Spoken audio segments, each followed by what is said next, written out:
مسرت مرزا صاحبہ، ہم جب یہ بات کرتے ہیں کہ اب بولنا ہوگا، آلدو کہ یہ لیٹ ہے لیکن شاید اتنا لیٹ نہیں ہے، جس قسم کے آپ کیسز ڈیل کرتی ہیں،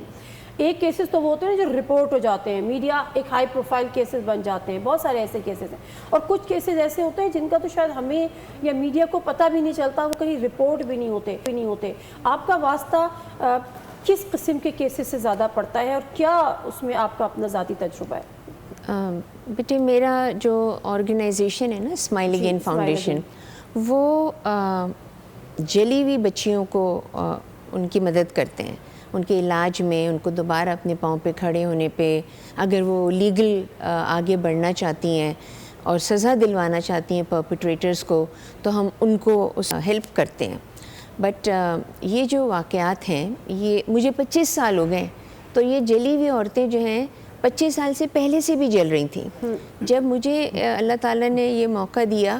تو تب اندازہ ہوا کہ جیسے ابھی آپ نے کہا کہ رپورٹ ہی نہیں ہوتے، اور اس لیے نہیں ہوتے رپورٹ کہ جو جلاتے ہیں اور جن کے اوپر یہ حادثے یا واقعات ہوتے ہیں، وہ سب ایک دوسرے کو جانتے ہیں، چاہے وہ شادی سے انکاری ہو، یا جہیز کی لعنت ہو، یا بیٹیاں کیوں پیدا ہو رہی ہیں، یا وراثت کے واقعات ہوں۔ اس میں بہت آسان ہوتا ہے، کسی بھی عورت کو آپ مار ڈالیں، آپ ان کے چہرے کے اوپر تیزاب ڈال دیں، آپ ان کے جسم کے اعضاء کو ضائع کر دیں، کیونکہ کسی بھی گھر کے اندر جو سب سے کمزور لنک ہے وہ ایک عورت ہے۔ لیکن ڈاکٹر ماہنور کے واقعے کے بعد آپ کو بھی اندازہ لگانا چاہیے، اور لگ بھی گیا ہے، آپ ڈالا ہے، وہ مر گیا، ٹھیک ہے۔ جیسے ان کے ماہنور کے بھائی نے کہا کہ بھئی کس نے دیا اس کو تیزاب، وہ کیوں،